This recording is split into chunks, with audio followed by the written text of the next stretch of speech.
Welcome to Verbal Pick Radio, where we give you a verbal image of life, and we are everyday people. And I got my partner, my brother, Low Key, in the building. What's up, brother Low Key? What's going on, brother Blac? You got it. Now we getting ready to go to part 2 and dealing with black, the color black, or black as being identifiable as a race of people, or melanated people, or a black dot, or just the terminology, because as it was stated from Dominique Okiki, one of the barriers that's keeping them from uniting is the language barrier.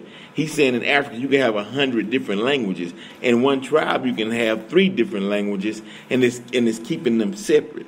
And on that note, we were taught that one of the scientists wanted us all to speak the same dialect, but the people refused.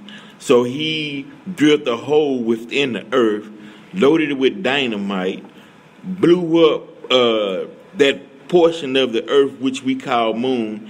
That part flipped over, dumped all this water back onto this earth, and that's why you have more water than you do land. But that attractive power of that moon that wants its water back draws that water up into a fine mist that keeps it balanced, and that's what regulates the oceans. And depending on the weather, if it's hot, it comes back down as rain, or if it's cold, it may come down as sleet, hail, or snow.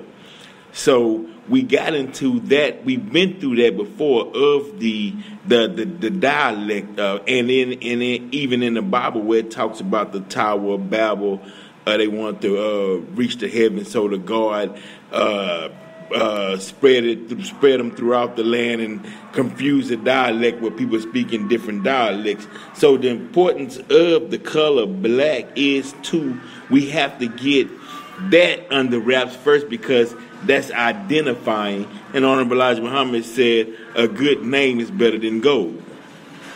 So, Brother Lil Key, how can we, in this theme of common ground, how can we take this term black, and because that term is being identified universal throughout the world. So how can we take that term black and implement it into society to where it can be a positive, we can all move past that? Or can we move past being called black? Good question, Blac. But you the man to answer, bro. That's why I'm like, yeah, you gonna know, bro. You know what I'm saying? Right. Well, my take on it is that, I feel like another, global term that people identify with, or either they don't, is the term African. So I feel like, we were talking on the other show on this particular topic about how there is a divide behind the term black, because, when it comes to us being identified that based on the Europeans' definition, and since us being here, us knowing, studying the law and the legal system and knowing how that particular term and them using color of law, them using that against us, and how, they also, one interesting thing that they did is that by them identifying themselves as white, they put themselves as a polar opposite to us. When you talk about the principle of polarity, they're of the same essence, they just vary in degrees. Right. And they're not the opposite of us. They're something totally different. They're a hybrid. Okay. The opposite, we can't be of the same essence if one is a living soul and one is artificial. Okay. AI, artificial intelligence. We're not the same. We're not opposite polarities. Okay. That's something. But they did that in order to make it seem as if we're opposites. So we always talking about them. All the attention is on them because they put themselves in that position. Okay. When they're not that, So this term African, a lot of our people here, they don't identify with it. They say, well, I'm, they'll call themselves African American, but when it comes to the term American, that's something that is We know it's of European construct. And, for me, from my perspective, it's not suitable for us. We're Africans. And then, there is a debate on, the origins of the term African. Right. At the same time, this, we don't have to reinvent the wheel. This is a term, because it is debatable, then for now, it is a suitable term for us to use to unite with the people in the Caribbean and the people in Africa and so on and so forth. Our people across the globe under this term, and me studying Pan-Africanism and us building on that particular common ground, because this term Black, one thing that we know that term, when it comes to the way that it's being utilized on this land in regards to race, is of European construct. We can debate about African, and we can debate about more. Did the Europeans first start calling us more? Did they first start calling us African? But when it comes to the term Black, there's no debate. We know Europeans created that term. Now, it doesn't take anything away from our essence, that is our essence when you talk about the scientific aspect, but we're talking about the way it's being used legally as a fiction on this particular land, not how we speak on it when we're talking about power. When we're talking in terms of power, we're not speaking on that particular aspect. Okay, well, break this down for me then. But we want to break it down in a metaphysical term, right? Okay.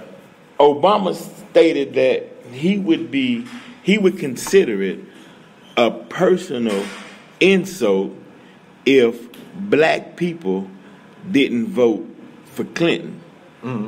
Now, is he saying, in this term Black, he said that he would consider it a personal insult if Black people didn't vote for Hillary Clinton?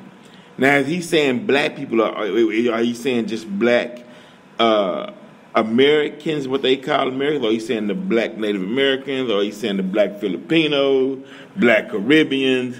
Well, so since that came out of the president's mouth, then we got to get a definition of terminology of what is he grouping as Black. Somebody got to ask him that group. What do you say? Because that's a threat. He said that he in the position of power.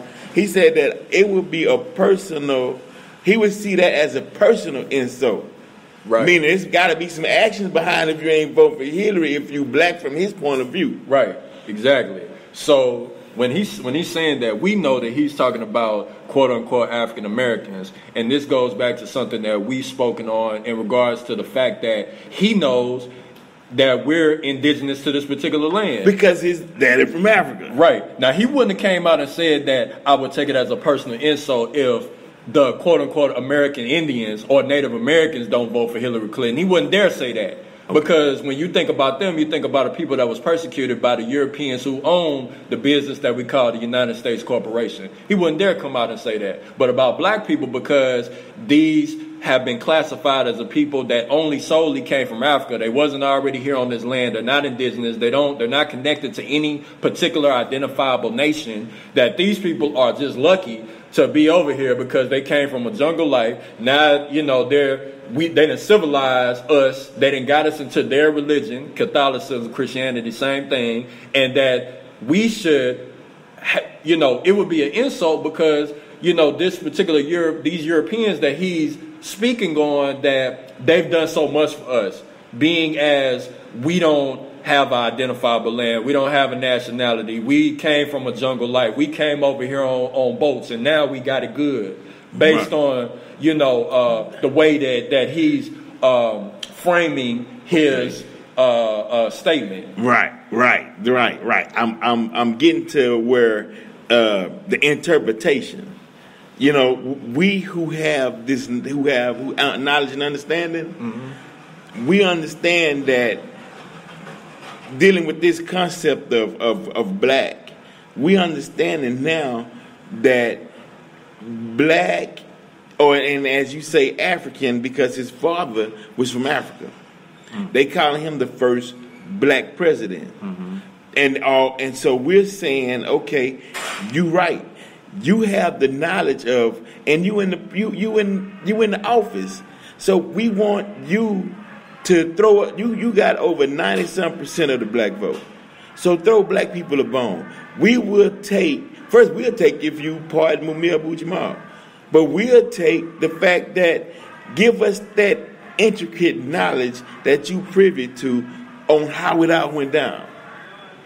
We'll take that. Even if Right. you're not going to do the economic Right. and you're not going to rebuild the schools or whatever, Right. then break down give the truth on the true Egyptians and the Sphinx and the Moors and the, you know what I mean? If he just came out and just addressed nationality, Go with nationality. It sounds simple, but it's it's one of the main core things that they want to keep our people away from is nationality. Because when you have a nationality, a nation, flag, and creed, then you are attached to a identifiable land, and then you can start all these things that they're trying to get in place, reparations, and when it comes to the tribes, and they're saying, okay, well there are certain tribes, that have quote unquote kicked black people out of their tribes because of the politics that come along with the black racial identification. These tribes understand that because they're still looking at their group of people as a group that are competing